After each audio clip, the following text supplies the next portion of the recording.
Hallelujah. Praise the Lord. Praise the Lord. Praise the Lord. ଆମେ ପବିତ୍ର ବାକ୍ୟ ଶିଖିବାକୁ ଯିବା, କିନ୍ତୁ ଶିଖିବାକୁ ଯିବା ପୂର୍ବରୁ ଗତ ସପ୍ତାହରେ ଆମର କ'ଣ ଶିଖିଥିଲୁ ତାହା କାହାର ଯଦି ମନେ ଅଛି ଖାଲି ମନେ ପକେଇଲେ ଆମେ ଆଗକୁ ବଢ଼ିବା। ପ୍ରତି ପ୍ରଭାତରେ ନୂତନ କାର୍ଯ୍ୟ କରିବା। କିନ୍ତୁ ତ ଦେଇଛନ୍ତି, ପ୍ରଭୁ ତାଙ୍କୁ ଆଶୀର୍ବାଦ କରନ୍ତୁ। ଆଉ ଆଜି ଆମେ ଶିଖିବାକୁ ଯିବା ଫିଲିପିଓ ପୁସ୍ତକ ତାର 1 ପର୍ବର କେତେ ପଦ? 29 ପଦ। ଆମେ ପ୍ରଭୁ ଯୀଶୁ ଖ୍ରୀଷ୍ଟଙ୍କୁ ଜାଣିବା ଦ୍ୱାରା ଆମକୁ ଅନୁଗ୍ରହ ଦତ୍ତ ହୋଇଛି ତାହା ନାହିଁ। ପ୍ରଭୁଙ୍କୁ ଜାଣିବା ଦ୍ୱାରା ଆମକୁ ଦୁଃଖ ମଧ୍ୟ କ'ଣ ହେଇଛି? ଦତ୍ତ ହେଇଅଛି। ସେ ବିଷୟରେ ଲେଖା ହେଇଛି। ପ୍ରସଙ୍ଗ ଆଉ ଥରେ ମୁଁ ଆପଣମାନଙ୍କୁ କହୁଛି। ଆମେ ପ୍ରଭୁ ଯୀଶୁ ଖ୍ରୀଷ୍ଟଙ୍କୁ ବିଶ୍ୱାସ କରିବା ଦ୍ୱାରା ଅନୁଗ୍ରହ ମିଳେ ତାହା ନାହିଁ। ଆମେ ପ୍ରଭୁଙ୍କୁ ବିଶ୍ୱାସ କରିବା ଦ୍ୱାରା ଆମକୁ ଦୁଃଖ ମଧ୍ୟ ମିଳେ। ହାଲେଲୁୟା। ପ୍ରେଜ୍ ଦ ଲର୍ଡ।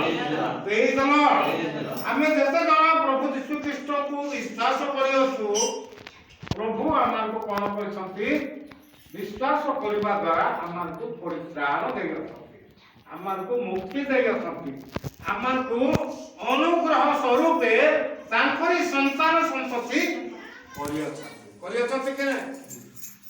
ଆମେ ଯଦି ଦେଖିବା ଯୋହନ ପୁସ୍ତକ ତାର 1 ପର୍ବର 12 ପଦ ଯଦି ଦେଖିବା, ଯେତେ ଜଣ ତାହାକୁ ବିଶ୍ୱାସ କଲେ ଆଉ ଗ୍ରହଣ କଲେ ସେ ସମସ୍ତଙ୍କୁ ପ୍ରଭୁ କ'ଣ କଲେ? ତାଙ୍କର ସନ୍ତାନ ହେବାର ଅଧିକାର ଦେଲେ।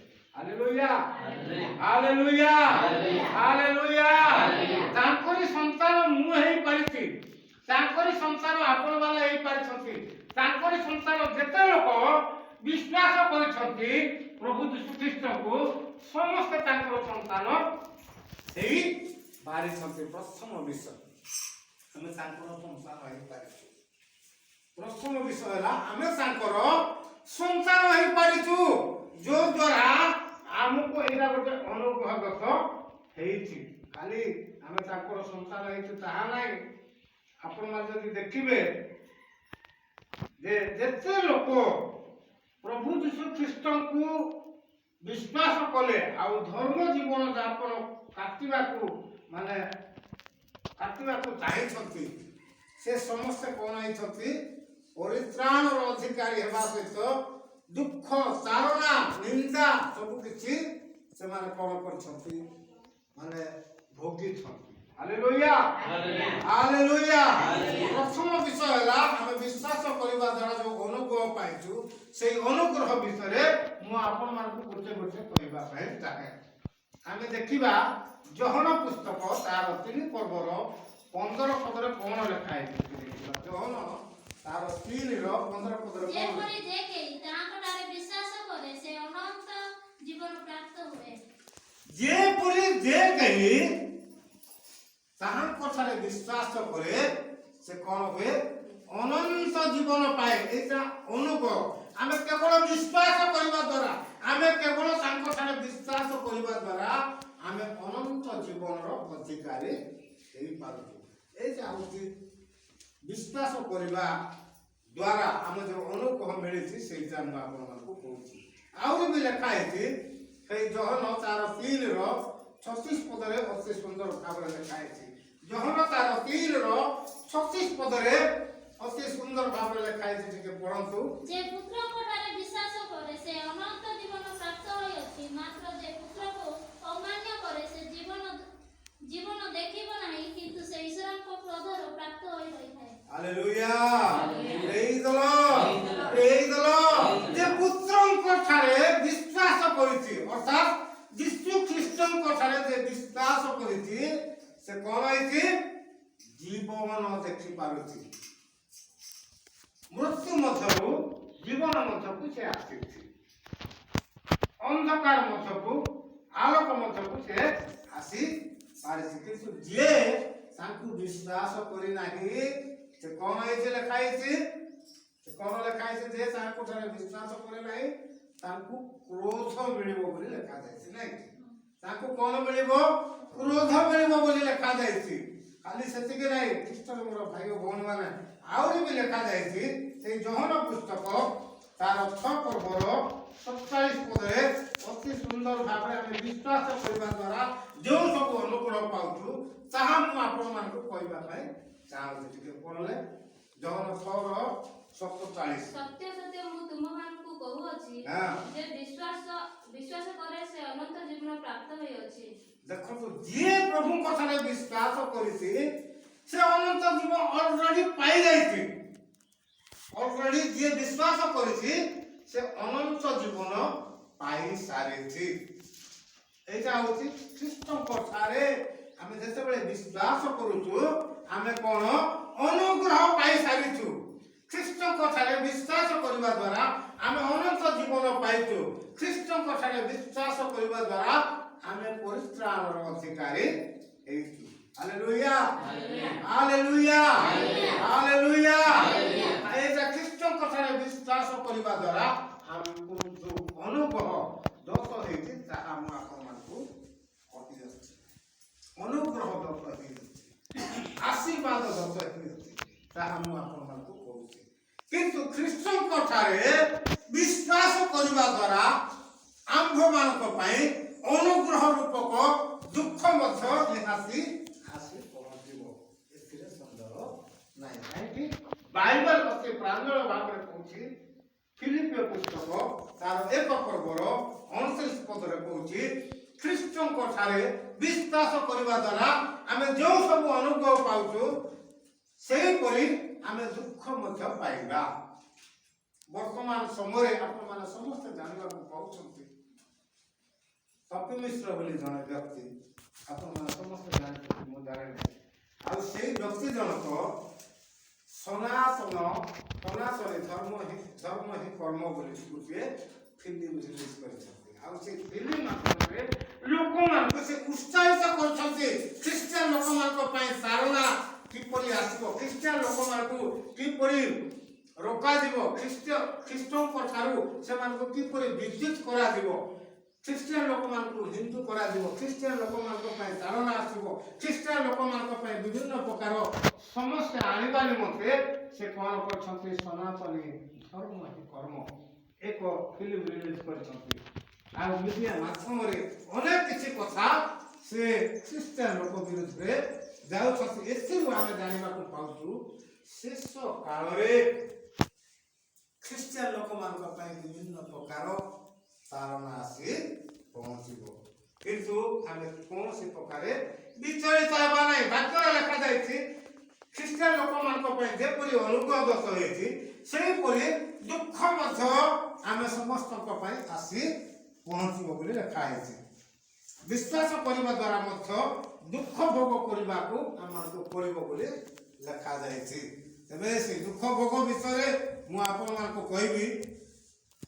2 ତିମୋଥୀ ତାର 3 ପର୍ବର 12 ପଦ ଯଦି ଆମେ ଦେଖିବା, ଧର୍ମ ଜୀବନ କାଟିବାକୁ ଯାଇ ଯେଉଁମାନେ ଧର୍ମ ଜୀବନ ଯାପନ କାଟିଛନ୍ତି ଆଉ ଗତ ଦିନମାନଙ୍କରେ ଅର୍ଥାତ୍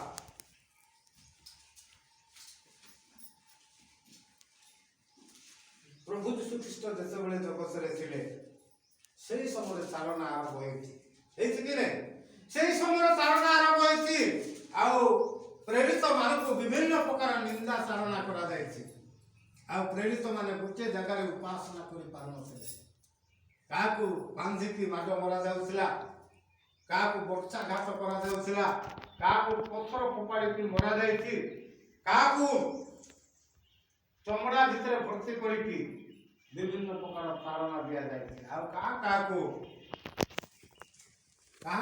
କ'ଣ କରାଯାଇଛି? ବଡ଼ ବଡ଼ ପଡ଼ିଆରେ ଅର୍ଥାତ୍ ଷ୍ଟାଡିୟମରେ ସେମାନଙ୍କୁ ଗୋଟିଏ ସିଂହକୁ ରଖାଯାଇ ସିଂହ ମଧ୍ୟକୁ ଛଡ଼ାଯାଇଛି। କାହାକୁ ସିଂହ ଗର୍ତ୍ତର ମଧ୍ୟ ପକା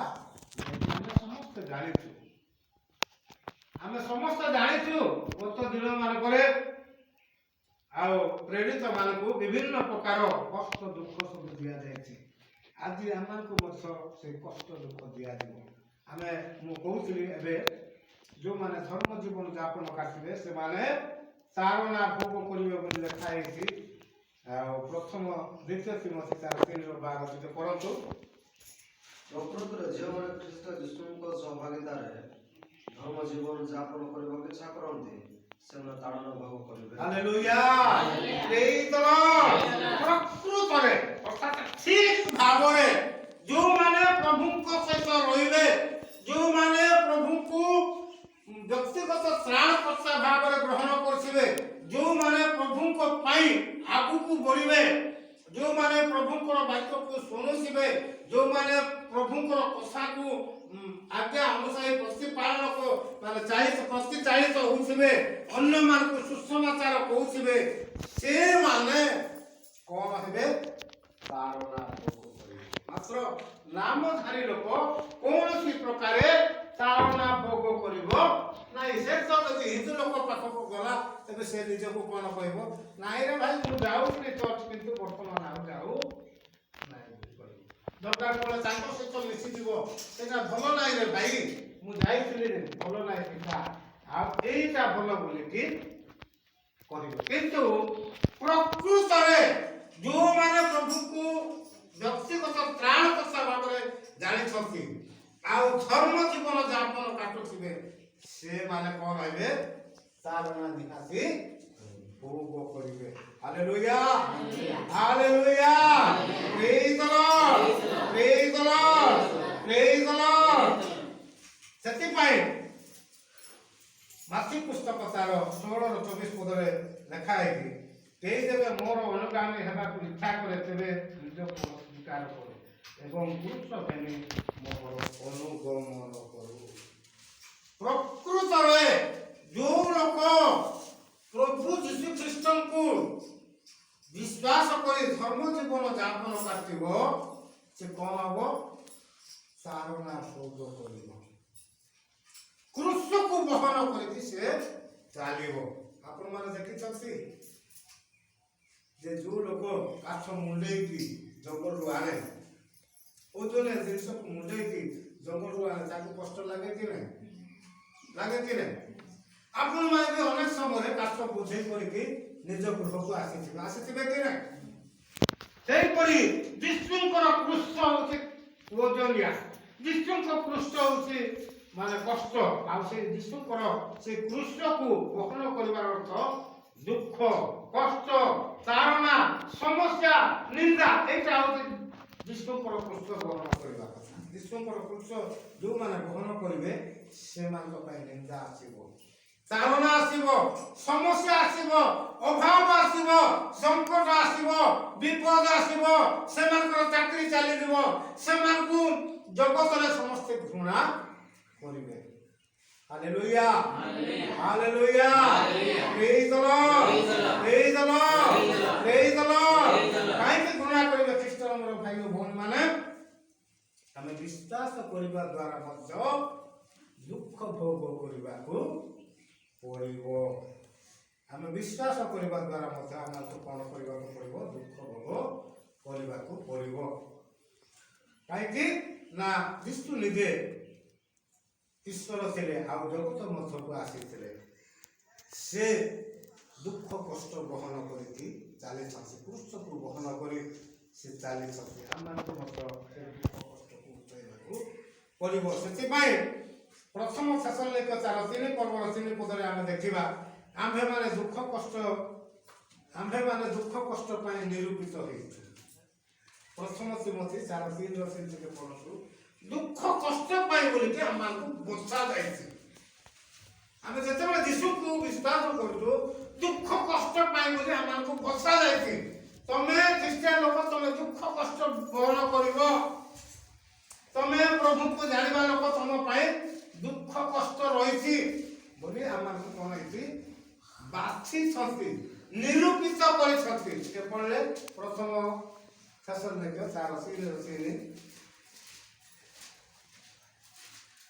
ପ୍ରଥମ ଥେସଲୋନିକ 4:3 ମୁଁ ଯେତେବେଳେ କହୁଛି, ହେ ଭାଇମାନେ, ତୁମ୍ଭମାନଙ୍କ ନିମନ୍ତେ ଈଶ୍ୱରଙ୍କୁ ସର୍ବଦା ଧନ୍ୟବାଦ ଦେବା ଆମ୍ଭମାନଙ୍କର କର୍ତ୍ତବ୍ୟ, ଆଉ ତାହା ଉପଯୁକ୍ତ, କାରଣ ତୁମ୍ଭମାନଙ୍କର ବିଶ୍ୱାସ ଅତିଶୟ ବୃଦ୍ଧି ପାଇଅଛି। ପୁଣି ପରସ୍ପର ପ୍ରତି ତୁମ୍ଭ